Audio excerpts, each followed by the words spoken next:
book is to take people back to these places when they were flourishing, and not only with food, but with all their senses.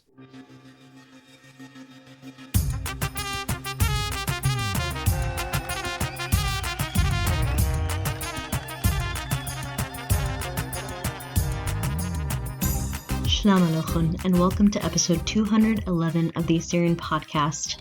I'm your host, Sarah, and I'm grateful to bring you this episode of Assyrian Podcast with Arim Hawsho, the author of the highly anticipated book on ancient Mesopotamian cuisine, Table of Gods. The late Anthony Bourdain once said, "Food is everything we are. It's an extension of nationalist feeling, ethnic feeling, your personal history, your province, your region, your tribe, your grandma. It's inseparable from those from the get-go." This is the quote that comes to mind when speaking with Arim Hawsho about his book, Table of Gods. Arim is an Assyrian born and raised in Stockholm, Sweden, who has been working on a cookbook inspired by recipes found on ancient clay tablets in Mesopotamia. In talking to Arim, I was reminded of how food connects us to our past. It tells the story of where we've been, who we knew or traded with, and how we always have made the best of less than ideal situations through time. Table of Gods is not just an Assyrian cookbook. While the book is centered around ancient Assyrian recipes, Table of Gods is also an immersive experience, which is meant to take you and all of your senses back to ancient Mesopotamia. As a foodie who also enjoys learning about the history of trade and cuisine, I really enjoyed this conversation with Arim, and I hope you do too. Please enjoy.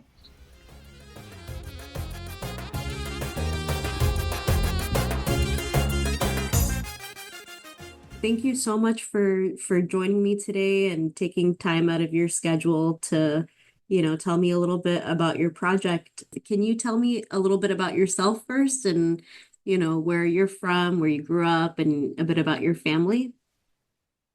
Yeah. So I'm 31 years old, born and raised in Stockholm. I'm a father of three, husband of one, and I'm since 2019 I'm working on a cookbook inspired by the world's oldest recipes written on clay tablets some 4,000 years ago, which is called Table of Gods. Since 2019. Okay, so it's been a few years now that you've been Yeah, working on this project. yeah. And my like Assyrian background is my parents, my dad is from southeastern Turkey, a place called Turabdin, Mm-hmm. and my mother is basically just across, like close to the border of Turabdin. It's called Kamishli, but it's in Syria. I haven't been in Kamishli, but I've been to Turabdin and also to uh, lots of places in northern Assyria, or what's today Iraq. You've also talked in the past a little bit about how you you gave up another profession to kind of fully throw yourself into this project. What were you doing before, and Yeah. how did that conversation go? I'm wondering with your family. Yeah. So I worked in finance before at a tech bank in Stockholm. I joined in 2014 when the company was just a startup with like 5, 6 full-time employees. And I had a blast the first few years. I enjoyed it very much. We grew to like 150 employees. So I was on that journey, and it was fun. I also worked abroad for like almost 2 years in Finland. It's just the on the east of Sweden, but it like a 40 minutes flight, but still It's another Yeah, it's country. still a different Uh, country. yeah, still a different country, and it was so fun. I was like 21 years old, and I got the opportunity to start the whole operations in Finland. So, I went there. There was an office, an empty office, and that was it basically. So I had to recruit people and everything, and we grew to like 20 people, and it was really fun. But the last like 2, 3 years, so I worked there for like 7 years, and the last 2, 3 years, I started feeling I lost like motivation, and started, to at the same time, I also started to feel these, like, my my identity questions were sort of that had been dormant for like a decade, came up bubbling again. So basically, I was born in Stockholm, and my parents, they came to Sweden when they were young, and they basically grew up in a place where they placed all immigrants. So, if you Mhm. place all immigrants in one place, it turns out, it becomes a ghetto basically. And when they married and had me, I'm the firstborn child. I have two sisters, two younger sisters.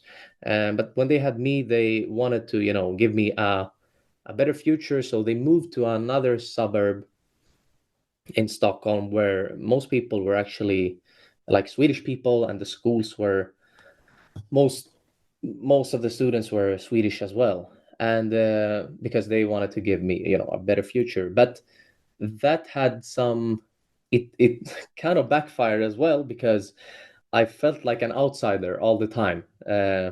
My friends were talking about, skiing and fishing and stuff like that that I had Mhm. no idea about. And sometimes I was embarrassed when they came to me, and we were gonna play at my place, because mom had made dolma or something. They freaked out about my mom's food. All I wanted to do was to fit in, and when you're an Assyrian in Sweden, you look different from the Swedish population. You have different names, and so, in the States, I think it's maybe a bit easier to melt in. Everybody sort of agree that we're all kind of immigrants in this Yeah, the huge diversity is place. definitely more, it's it's Yeah, it's more diverse, basically. yeah.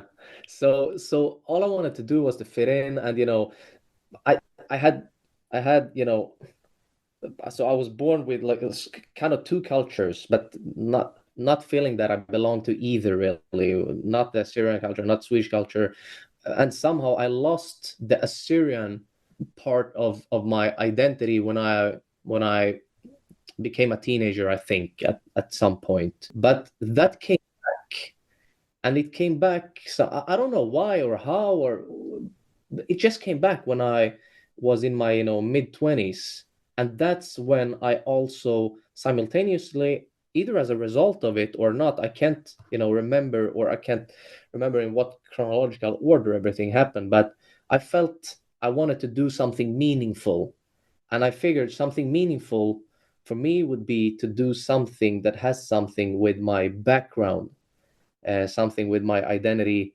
and I felt like I need to search for my roots. So that led me into screenwriting, because I had the fantastic idea that I was going to produce, a TV show for Netflix or HBO. Oh, that's So I cool. had no prior experience in screenwriting or storytelling, but I've always been fascinated by the craft. So Yeah. I started by buying like 10, 15 screenwriting books. I devoured them basically, and I read hundreds of scripts, screenplays. Then I applied to a school, and to my surprise, they responded, because I didn't have an experience, and they said you need to have some experience from like producing experience or stuff like that. But they replied and said, like, you have to send in a test, a script. Do you have like 10 pages of a script? I was like, shit. Yeah, I do.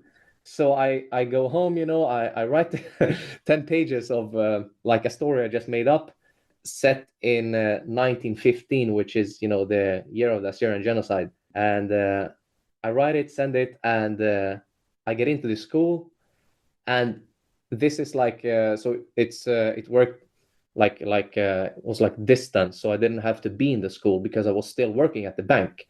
So Mhm. for 2 years I was studying full time and working at this bank full time. I didn't have kids back then, so I could Sure. devote 16 hours a day to these two things. And then in 2019 I came across this book called The Oldest Cuisine in the World, and it immediately, gets my attention. I was just browsing books through Amazon. I like books, so I buy a lot of books, and this book just was suggested, I think, based on my searches or whatever. So I buy it, and I'm like, I need to do something with this. It's so hard to get a screenplay produced. I was represented by an agent actually in Hollywood because he liked my script so much. The one that was set in 1915 in Turabdin, but no studio, bought it or so, and it happens all the time. So I was like, this time I'm going to self-publish so I can keep everything, in my own hands. I can control my fate, and I started working on it while also being, at the bank. So I did that for a year or so, but then I just realized if I'm ever going to do anything to like great or anything with the attention needed, then I have to quit my job. I have to do this full time, or else it won't happen, or it won't happen the way I want it to happen. Because whatever I do, whenever I do something, I want to, I'm all in or nothing, basically. Yeah, so that's when I make this decision first for myself without saying to anyone. um, uh, then I break the news, and yeah, my parents weren't happy with it because by then I had just, had my first child, and the second was uh, coming. Oh, wow. And I had a really good job. I was one of the first employees in this startup that now had become a bank. I was Mhm. in the management team and so on. And the job was like 10-minute bike ride from my home. So yeah, when I break the news, it eventually leads to my grandpa calling me, and uh, I have to kind of lie to my grandpa because you know, I can't disobey him when he tells me to not to do this. I totally understand that. What Yeah, I and basically everyone was against it except for my wife. She was like, I believe in you. I don't oh. believe in this project or this cookbook or whatever you're talking about because they didn't see what I could see back then already. Because I saw that this can be, I had a great vision already. I knew it was going to be more than just a cookbook, also, but I just couldn't explain it because I didn't exactly know what it was. But it was just a feeling, so I acted on the feeling, and she understood, and she's like, I'm supporting you. I believe in you. So yeah, So you mentioned you had picked up the world's oldest cuisine, and that was sort yeah. of the inspiration. What was it about this where you're like, I'm gonna make it an ancient Assyrian cookbook? Yeah, I think the seeds for Table of Gods, or for bringing back this ancient civilization alive again, were sown much earlier in my childhood. I remember when I went through, the times that I felt were difficult identity-wise as a child, as an Assyrian child, born in Sweden. I used to ask my dad for Assyrian history books. I wanted to learn about my history, and we had lots of them. Especially my grandpa, because he's a teacher, and he's also an author. And I got a lot of books, but they were written, by scholars aimed at scholars, and that's really hard to get through as a like 10-year-old. I still struggle getting through most of the scholarly papers I read. They have to be written that way. I understand it, but it's just like it's hard to teach someone, or most people at least, the history in that way. So when I saw this cookbook, or it wasn't a cookbook, it's so basically the author of the book was called Jean Botero. He passed away a decade ago or so, but he was an Assyriologist who uncovered three clay tablets that had been gathering dust at Yale University for like almost 100 years. And they were thought to be like medical texts, but he found the world's oldest recipes in them. And this was basically breaking news uh, back in the 1980s. And in 1985, the New York Times cover was like Mesopotamia, cradle of all cuisine. So it became a huge thing when this came out back in the days. When I saw these recipes, I thought I was fascinated because I've always been interested in history. I've always been interested in Assyrian history, but I know nothing about Assyrian history. That was the case back then. I didn't know anything about it. I knew a lot about Greek mythology, and I loved watching Troy and play Age of Empires and stuff like that. But I had a will to learn about my own history also, and that's what I thought these recipes could lead the way into. And then, like, I don't consider myself a foodie in the way that I don't cook. And this is might sound strange for people, like a Yeah, that's cookbook author who interesting. doesn't cook. I hate actually cooking food because I think it's tedious and boring, and I just don't like it. But I love eating food. So these ancient recipes, of which some I actually recognized, I thought could be also a segue into learning more about my history, and I knew from the start that this is going to be more than just a cookbook. I don't want to write a recipe book about recipes. Like I want to make this different. It's already different because it's a cookbook inspired by the world's oldest recipes. That's already different, and it gets a lot of attention. It's a good his pitch. But actually, what I've realized that I'm doing lately is that I'm essentially trying to build a tool that will take people back to the cradle of civilization, because it's a place I want and I've always wanted to visit. But unfortunately, because ancient Mesopotamia, all the cities in ancient Mesopotamia, even in the north, so Nineveh and the Assyrian cities as well, were mostly built with clay. And clay is not as durable as stone, which is why you can still go to Rome and, see ancient Rome, but you can't go to Assyria and see ancient Assyria. Um, but that's just one factor. The other one is that ancient Mesopotamia has been a war zone for like 5,000 years and still is. And when I went there last year, it was actually heartbreaking when I went to Nineveh, because I thought that I've read like so much about it, and I just expected to see a grand city somehow. I knew it wasn't a city, of course, but all I saw was a crumbling wall, and it was actually, it's almost like I wish I didn't see it. It felt so bad that somehow. I can't explain it really, but I had a totally different view. I get there, there's a crumbling wall of whatever was left from what ISIS bombed, and then it's just it just looks like a abandoned and dirty place that nobody cares about. And this was, the metropolis of the world in the 7th century BC.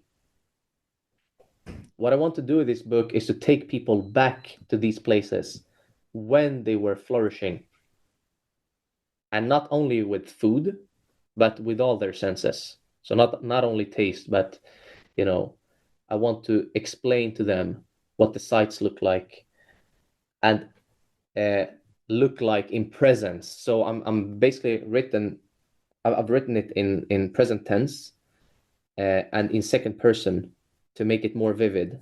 So I'm writing it as if I've been there and you're going there now. So I tell you what you have on your right after you enter the Nergal gate. I tell you what it smells like. I tell you what people look like, what they speak, how they speak, and so on. And I've done all this based on research. So I'm not just making things up, But of course, I have to use a lot of imagination to bring a place that's been dead for 3,000 years back alive.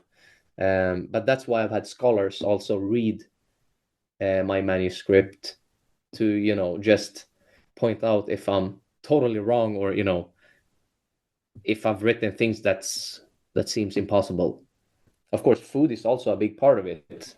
And I feel that's the case whenever I go traveling. Like, it's food is always, I check up restaurants and places.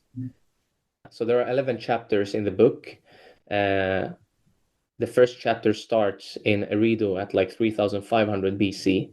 So we start in southern Mesopotamia, in the Sumerian cities, and then we eventually come to the Assyrian cities like Ashur, Kalhu, Dur-Sharokin, Nineveh, and then the last city is Babylon, which is also, or which was also, an Assyrian city, because the Assyrian kings built lots of temples there, and it was part of the Assyrian Empire for a long time, although Babylonian, kings usually ended up revolting against their Assyrian overlords. I'm very excited to receive this book, honestly. I'm wondering what foods that you've noticed have come up that we've kind of kept as close to the original recipe, and then maybe if you don't mind sharing with us some of like the stranger foods that are included in the book that are strange, at least in today's standards, and let's say, the Western world in particular. One thing that made this book take so long was a decision I made a few years ago. I think it was 2 or 3 years ago, when when you're starting researching anything, then you start collecting a lot of information, and it feels like a great deal about the subject until you like cross a threshold, and then you realize how little you know. And when I realized that, then I realized that, wait, what I'm doing here is kind of wrong. I'm building this book in the wrong way, because the world's oldest recipes on those 3 clay tablets that Jean Bottero translated in the 1980s, they were written in southern Mesopotamia at like 1750 BC. And, they were just a piece of a much, much larger puzzle, I realized later. They were just, a snapshot about, in from a different, from a specific place during a specific time. That's what they cooked there. But I was covering, 3,000 years of history, from 3,500 BC to 500 BC, going through, the Stone Age, the Bronze Age, and the Iron Age. But also just the fact that Mesopotamia, the land between the rivers, is the climate is very different, like in south compared to north, for example. And also between cities, when you have cities close to the sea or a river, or close to mountains, it creates different possibilities for what people can cook, as well as trade and new trade networks. So I realized, wait, there never was a Mesopotamian cuisine. That would be like saying European cuisine. What's that? Like, are you talking about French cuisine or Swedish cuisine, or like? So I was like, I need to dive deeper and assign recipes to specific cities during specific time periods. Mhm. So, and it's really interesting because the world's oldest recipes, like I said, I realized then, that's just a piece of a much, much, much larger puzzle. But what's interesting there is they have one recipe called Ashuriatu, which basically means like from Ashur or Assyrian.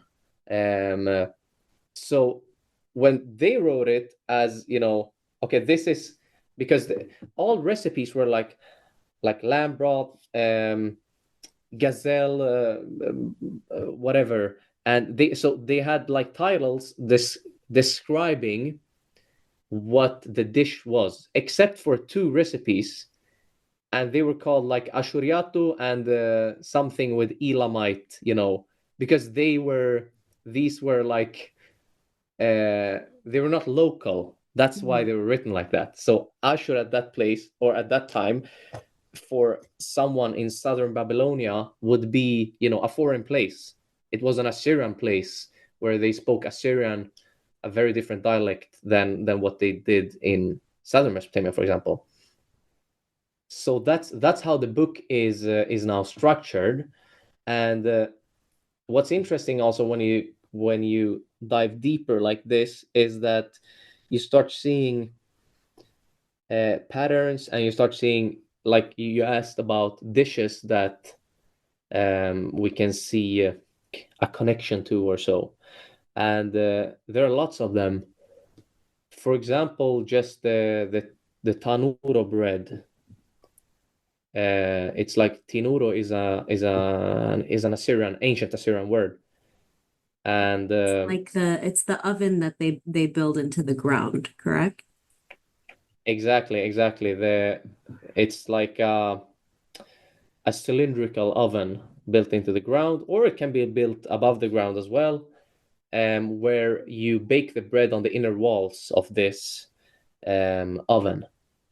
So you light it up, and then the inner walls get hot, and you bake this flatbread. It's basically the same as naan, and the word tandoor basically derives from um, the Akkadian word tinuro. Yeah, and so that flatbread, they found like these ovens dated to, I think, the fifth millennium BC. So they're like 6,000 years old, and they're still everywhere in the Middle East. If you go like if you travel to the Middle East today, you'll spot lots of those ovens. Then we have kebab, for example, which is also an Assyrian word, kababu, which means like to burn or to grill. And then you have gabubu, which was the name of the dish, and the dish was basically like grilled lamb. And there's an ancient relief showing like Assyrian soldiers cooking meat on over fire, skewered meat. So that's really interesting. Another one is that will be that many East Assyrians will find amusing is the dish dikhwa, which I found one of the world's oldest recipes to be very similar to. Unfortunately, most of the world's oldest recipes are like they're damaged, and they're not explained or structured like modern recipes, but you can still like get a decent sense of what this might have been like. And one of them is like this yogurt stew with lamb. So I love that dikhwa sounds, personally. yeah, It's yeah. barley, yogurt, lamb, and I think they even throw like dried mint in there.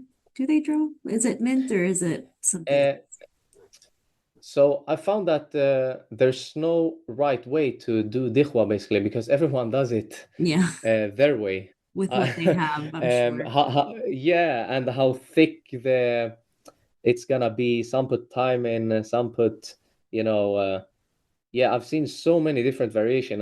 I just realized then later that there's probably no right way to do dikhwa. Yeah. So everybody seems to do it their way.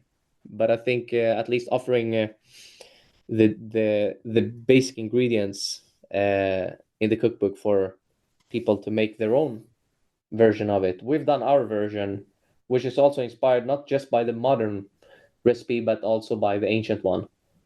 But they're similar, like I said, so it's very interesting. The recipes they remind me of my grandma. When I ask her like, how do you make this recipe, she just tells me the ingredients without telling me anything else about the measures or how to cook. Yeah. She's like, just put a bit of this, bit of this, a bit of this, a bit of this, and then you just, it's ready to serve, kind of. Yeah. That's how these ancient recipes were written, and there's a reason for it. They weren't written for common people who couldn't even read. Mm. They were written for other chefs, so they would know all the minutia and all the details. So, but they're more than just ingredients, or it's they say some of the recipes are explaining how you're gonna do things, but it's still like I said, if you think about the case I just mentioned about my grandma, or maybe your grandma, who also Yeah. explains recipes the same way, then you get a decent understanding of what they are. So we still have to interpret how much water, when they say add water, is Mm. this a soup, or is it, what is it really? That's so Yeah. interesting. What are some of the, if you don't mind sharing with us, some of the more strange foods that are included in the book? Because I have seen on your Instagram and stuff, there have been, posts centered around locusts. There was something about like a Yeah. cannabis salad that I thought was super interesting, and I'm just curious Yeah. to know a bit more about those. Yeah. We have a blood cake as well. Ah, yes. um So the locusts, that's something we can't make a recipe of, because first of all, we it's like, I think it's illegal to, here in Sweden at least, so I can't find it. Oh, It's the same with cannabis. That's also oh. legal here in Sweden. So I'm not sure if I'm going to include it in the book. There's also another thing here. Like, I don't know if I would eat locusts. So how can I, you know, add a recipe to my cookbook when I haven't even tried it? Mhm. It feels bad somehow. But blood cake is another one. So one of these word salt recipes that I mentioned earlier, that was called ashuriato, meaning like from Ashur or Assyrian style or something like that, used blood. So we know at least the ancient Assyrians in the old Assyrian period used blood in cooking, and it like makes sense from their perspective. Why would you throw away something that you can eat? Like, we're so spoiled today with having grocery stores, and so we don't really see any value in food except for the taste. But I think for ancient people, food was, it was life, and it was never taken for granted. And that, I think that's the case until just recently, like 100 years ago. People were still starving in some places, and people still are in some places in the world. But in a like, if we think about it from a larger perspective, then I think at least most people today have better access to food than they did in the entire history of Oh, our definitely. race. Definitely. Yeah. Yeah. A lot of indigenous cultures used up every single piece of, the animal that they would slaughter for food. Yeah. Um, and it's Yeah. really interesting because even with Assyrians, like the bone broth and we throw bones into our food. It's like nothing can be wasted. Yeah, definitely. I mean, this is still something that my grandparents do, but I think they're like the last generation to think about food that way. My grandpa never lets like any food go to waste. He eats all his grandchildren's leftovers when they Mhm. so he doesn't eat like fresh food. He eats everybody's leftovers because he can't, just stand the thought of throwing food. My dad is the same way. Do you mind me asking how old your grandfather is? Yeah, he's like 75 maybe. Okay. My dad is 80 two this year. And Okay. I feel like it's something I don't know. I wonder if it's a generational thing because you're right. We have Yeah, like in modern times everything is so easy access, especially if you're in like bigger cities. If you're not in like an area that's necessarily, like rural, you have easy access to exactly what you want at like almost any time. Like if I just want the breast of a chicken, I go and I get the breast of a chicken. I'm not getting a full chicken yeah, and thinking about how I'm going to use each piece of it. When you're separated from what the animal is, essentially it's easier to kind of be wasteful, I guess. But when you see the yeah, entire animal in front of you, you're the one that either raised it or like slaughtered it. It has a different meaning for sure. It's not just a thing, it's something that was living and breathing in front of you. And so you're like, okay, well, how can I use the entirety of this being so that it yeah. feels worth it, you know? I think this is even more true for like plant-based food. If you think about it, like bread, for example, it feels like such a commonplace product today. But in the Mm. past, bread, you got bread after a year, essentially. Hmm. You had to, it started in the fields, and then there were so many, like, I should probably not go into the details of the whole process, but the process is very, like, long and tedious, and it's just hard work to get that flour eventually. And and I just imagine what it would have been like to eat it after, you've spent so many months on the field, not just on the field, but on the threshing floor, winnowing, and so on, to get that flour in the end to make bread. It must have tasted better. I remember when I was in Torabdin, like 2 years ago. I asked it's like a relative who was my guide there. I was like, I want to work on the fields. Can you? I wanna know what it's like. Can you take me to a field? He was like, yeah, of course I can. So he took me to a field. He gave me like different tools, and I worked for hours. And I was like, shit, I like I want to tell him that I want to go, but Hmm. somehow it's embarrassing. So I was just, continuing and working my ass off.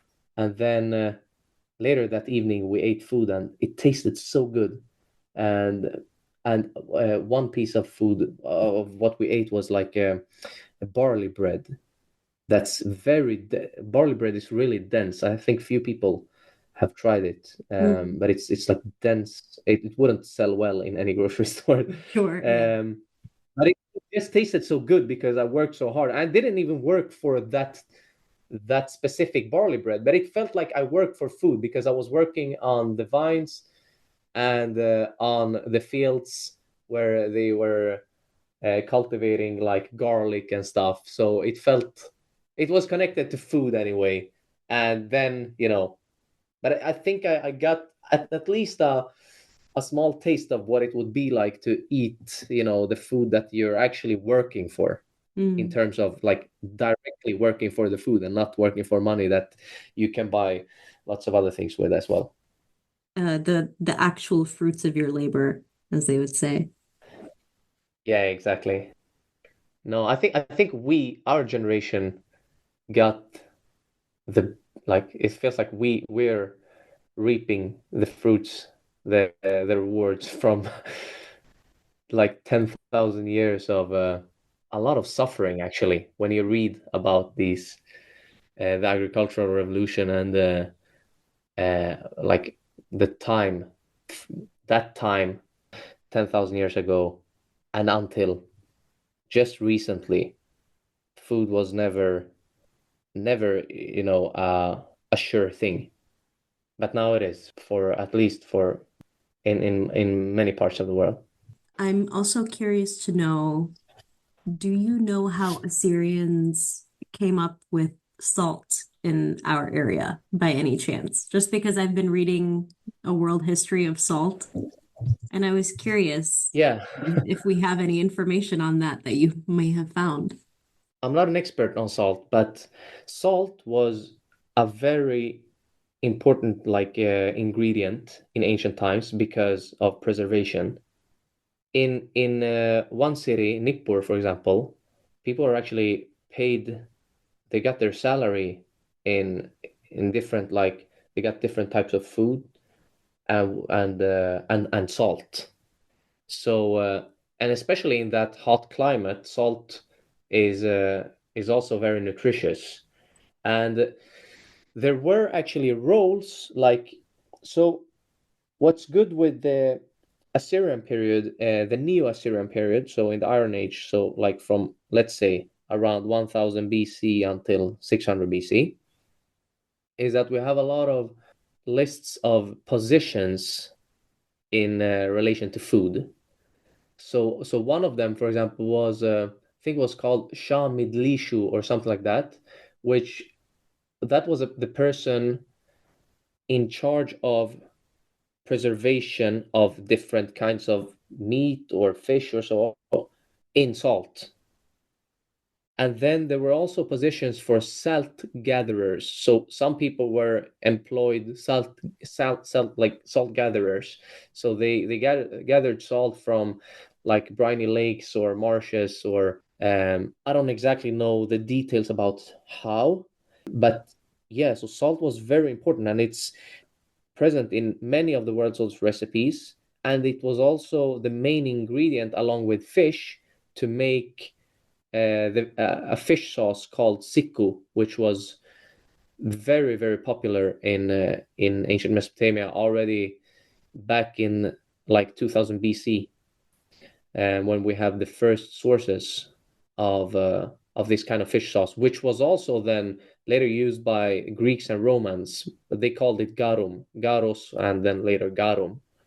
And people still, mostly in East Asia, though, use like Fish fish sauce. sauce Yeah, today. Yeah. that's so interesting. Sorry, that was my own little uh Mm. my own little question because I genuinely I think it's so interesting to see how so many different cultures, either produced salt or how they used it and, just the importance of it, in history and the word salary even coming Yeah. from how important salt was for trade and for Yeah. just. So definitely super important because this is a time before electricity, and so you can't you don't have fridges Mm, and the freezers, so the salt is basically the main way to along with also drying things, mhm. fruits and so on, in for example honey and stuff like that too. But salt is the main, that's basically the fridge of the Yeah. of the past. I wanted to know a little bit more about how you find the right people to talk to about these recipes and like who you work with to even decipher these clay tablets. And are you picking up anything? Are you starting to like look at tablets and be like, ah, yes, I've seen this, before and um yeah, and then Yeah. basically just the general difficulties around recreating some of these recipes. Mm. So in the introduction, uh, in my book Table of Gods, I, uh, I write about this, and I'm very clear about one thing, and that's that no one in the world can claim to have recreated an ancient recipe even with like near accuracy. That's just impossible. And it's very like interesting because Jean Botero, who is like the god of of these ancient recipes, the man who deciphered them, the world's recipes, he ends his book the oldest cuisine in the world with, like, I'm paraphrasing now, I can't remember exactly what he said, but he essentially says that I had never any intention of making a cookbook based on these recipes. And then he goes on continuing, saying that, like, and no, like, historian worthy of the name will ever do that because it's impossible to create these recipes with accuracy. And the thing is, I agree, but I don't think it's important to, do it with do it and say that you've done it accurately, whatever that word exactly means. Mm-hmm. Because that then, we could give up archaeology almost in its entirety, because you never have, or very rare do you have, like, all the pieces of history. So the recipes in what I try to do is obviously use ingredients that were available at the time only, but also take it a step further, looking at the specific city, looking at textual sources, as well as like botanical evidence for whatever grew there, or like animal bones, as well as like archaeological evidence if they found different types of ovens or Mm. molds, or stuff like that. You get a lot of ideas based on this. But then eventually, you have to start making a recipe. And since I'm not a chef, I mostly use the sources I find to decide whether this is gonna be, let's say, what type of dish, like a soup, or um, uh, like a meat dish, or a bread dish, or and then I tell my parents what ingredients they can use in this specific recipe, because this specific recipe is set during this specific time, let's say in Nineveh, when trade with Egypt had started. So now we can have Northeast African uh, ingredients as well. That wouldn't be, you know, unlikely. That's even likely. For example, and then I give them a list of ingredients, and then they usually come back, ask me, okay, can we use this? No, can we use that? Oh yeah, maybe. Wait, I have to research. And then during this research, I don't know if anyone in the world actually has done so much research on this niche thing as I've done now. I would Sure. really like to talk with that person if that person exists. Um, so because this has become evident to me now when I reach out to scholars, and they're like, I don't know.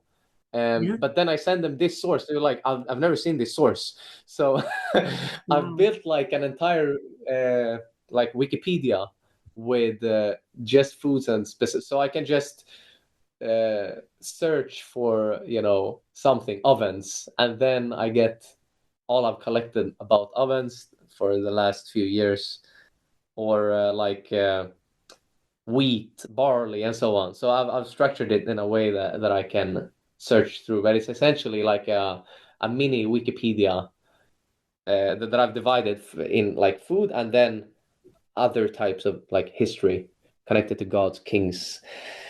Another great challenge with these recipes that I have is that every recipe starts with a short story.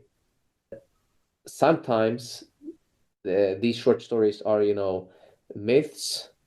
Fortunately, food is like uh, existent in almost all ancient Mesopotamian myths, so that helps a lot.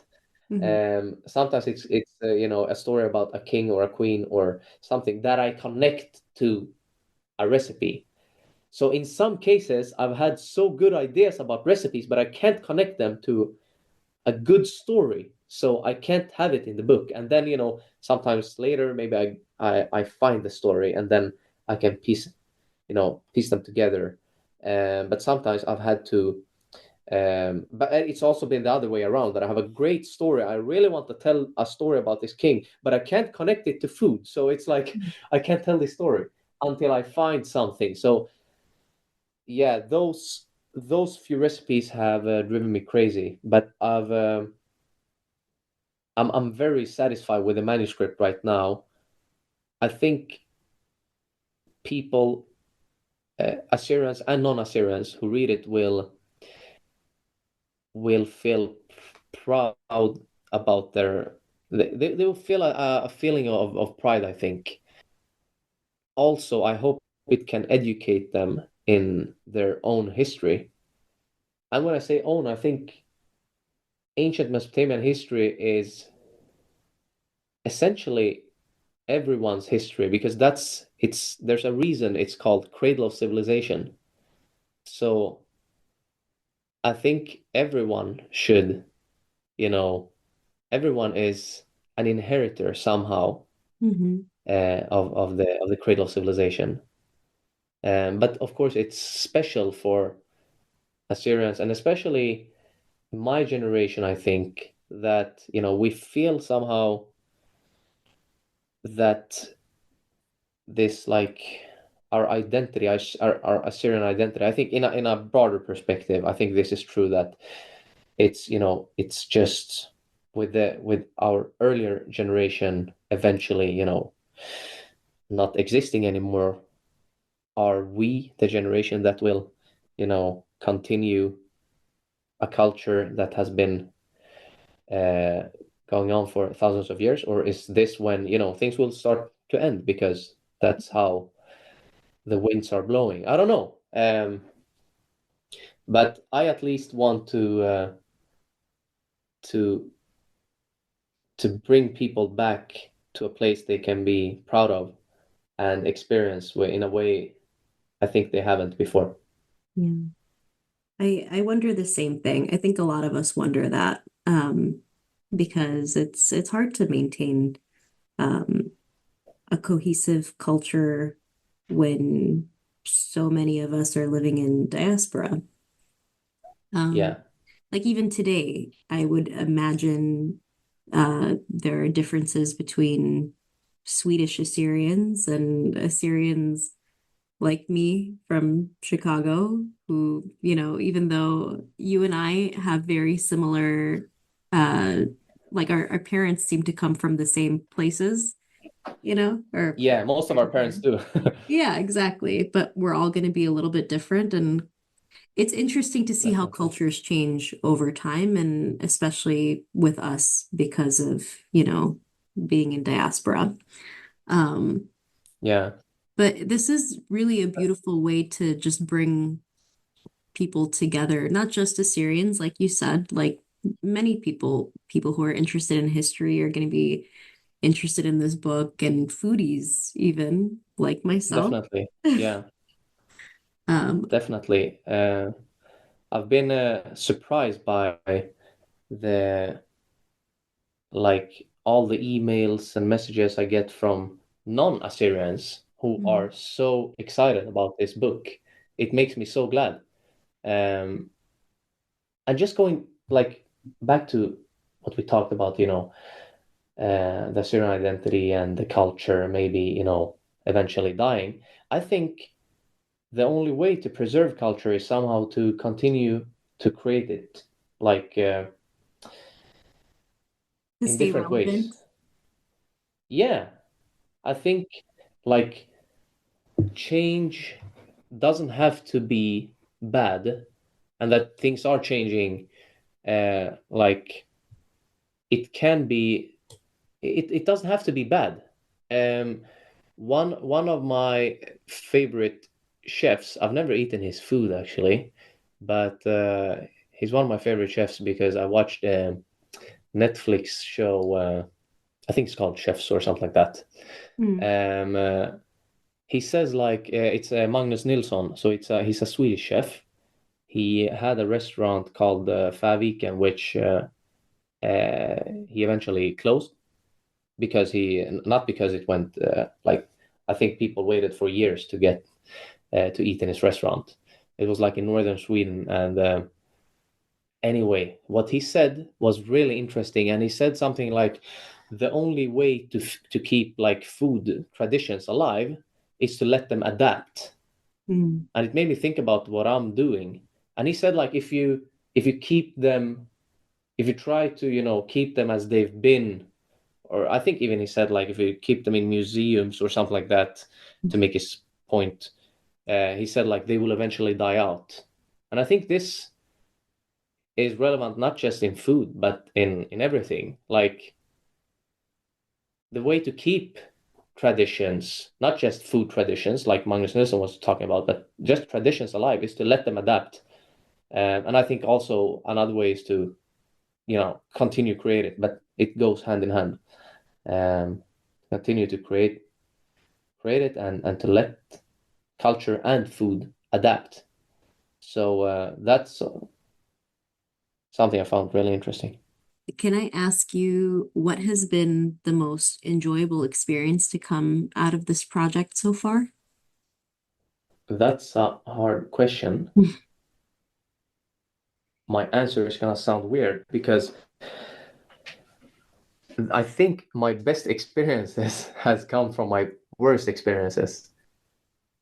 Like when when things have gone really, really bad, or when I've felt because it's kind of lonely to write a book, even though my family members are helping me with the recipes and so on.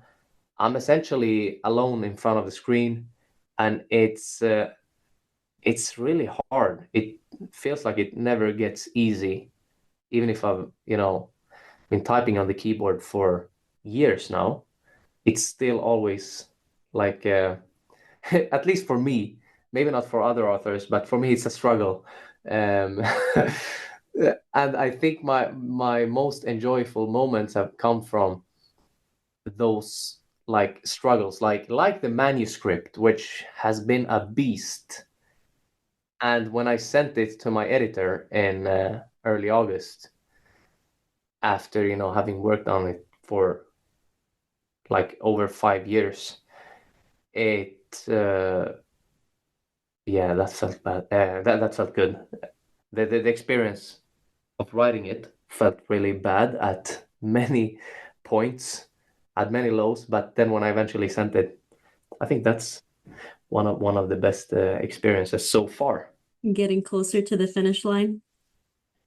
Yeah, I I bet. think so.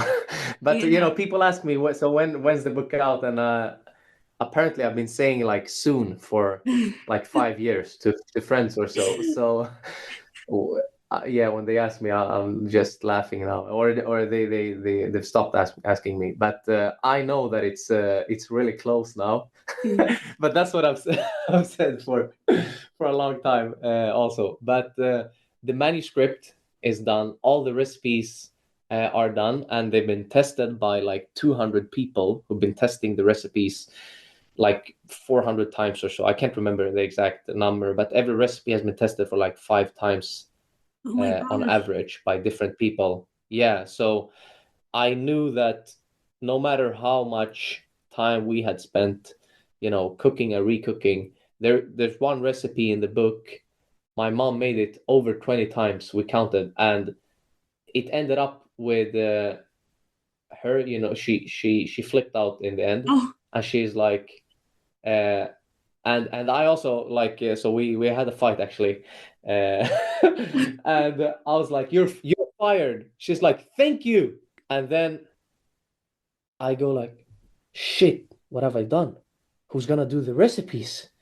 And then I go back, to my mom a half an hour later, and I'm like, Mom, can I recruit you again? She's like, yes. Uh, yeah, that's because she's my mom. Otherwise, she would never had course. said yes.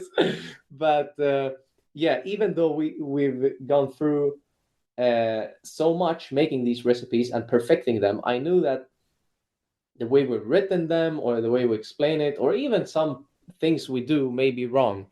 And it turned out that was correct, because we got so much feedback from people. This was before summer, and then we spent like 2-3 months recooking and rewriting the recipes. And that's I even had a recipe editor going through all the recipes before I sent them to the recipe testers, but they still found so many things. So, but now with adjusted recipes, I'm so thankful for all the feedback, and I'm gonna send it to another recipe editor just one last time, and then they're completed. Oh, The wow. manuscript, I'll receive it from my editor in like a week or so, and there will be lots of notes there also, I'm sure. So I need like maybe 2-3 months to go through them as well. But then it's just because scholars have already fact checked the manuscript. So when the recipes and all the recipe photos, by the way, are also completed. So, and then when the manuscript is done, then it's just the design and then printing. And I'm currently in having meetings with different designers around the world. So I believe that in early or maybe even by the end of 2024, the book will be done, but definitely in Q1 2025, I think the design and everything will be done. And that's also when I will launch a Kickstarter for the book, and then later use the funds to print it. It sounds like you're getting very close. And Yeah. it also sounds like the most enjoyable experience may have been, just finding out how much your mom loves you because Definitely, I definitely. can't She was the 20 first recipes. one. Yeah, 20. She cooked the same recipe 20 times. Yeah. Oh my. Um, uh, the thing is, she wanted to use an ingredient that is correct historically, but it can only be found in, Middle Eastern shops. And I'm like, Mom, I want the recipes to be available for everyone. If you're in Scotland, you should be able to make this recipe. So we need to change this type of, like, it's a very fine, like, bulgur type. You need to change it to something else. She's like, it's not possible. I'm like, yes, it is possible. So, I find myself calling to factories, like wheat factories in Sweden, Oh my and gosh. asking them about what could I replace this with this, and they're like, it's too much gluten in that one, so that won't be the same. And they're starting to teach me science and stuff. Eventually, we find that we can use semolina flour to make it, but then she fails doing it because she's never done it with semolina Oh. flour, and I keep telling her it is possible. You've just not learned how to make it. And she's like, make it yourself. And I'm like, I can't cook. And then I kept pushing her, and then she made it until she was like, yeah, I'm not making it.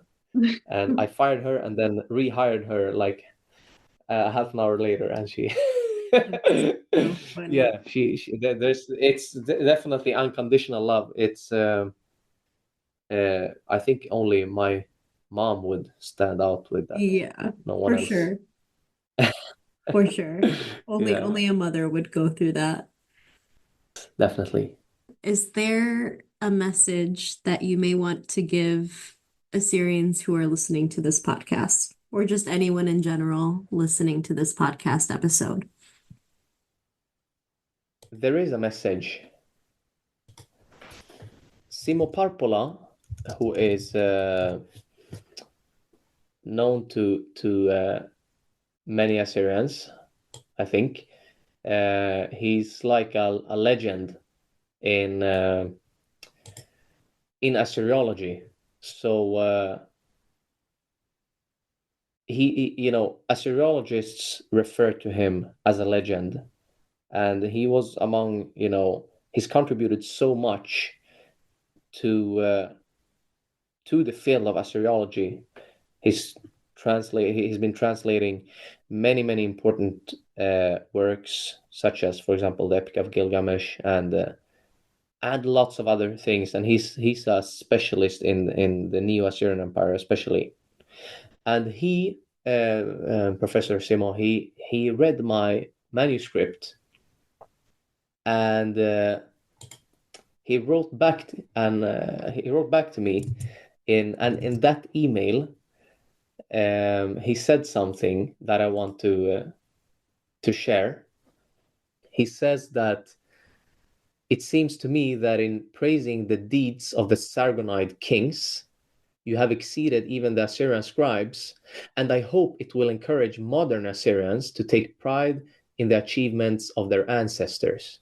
And it's especially the last part there that's a message I want to give modern Assyrians, that Simo Parpolas hope that, you know, that modern Assyrians should take pride in the achievement of their ancestors. And I hope that Table of Gods can show them what achievements their ancestors made to make them feel proud of what they and who they are. So this is actually going to be a blurb in the book. It wasn't, I didn't ask for a blurb, but he basically wrote it. So I asked him if I could use it as a blurb, and he was more than happy with that. So yeah, that's the message I want to send. Few living people know as much about the Neo-Assyrian Empire as Professor Simo, and I think that's why I think he also feels pride in the achievements of the ancient Assyrians, because I think he feels something, although he's not, his DNA is not directly connected to them. Thank you so much for joining me today. I'm really looking forward to the release of this book. I don't mean to stress you out because I know it must have been daunting to put together a book from scratch and put all this work into it. But really, I can't wait to see the fruits of your labor. Thank you. Yeah, it's been I'm scared to death actually to eventually release it. But I'm gonna do it anyway, so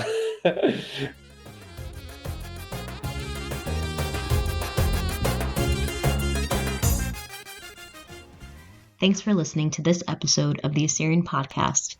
Be on the lookout for Autumn's book, Table of Gods, and be sure to subscribe to follow its progress. Bye for now.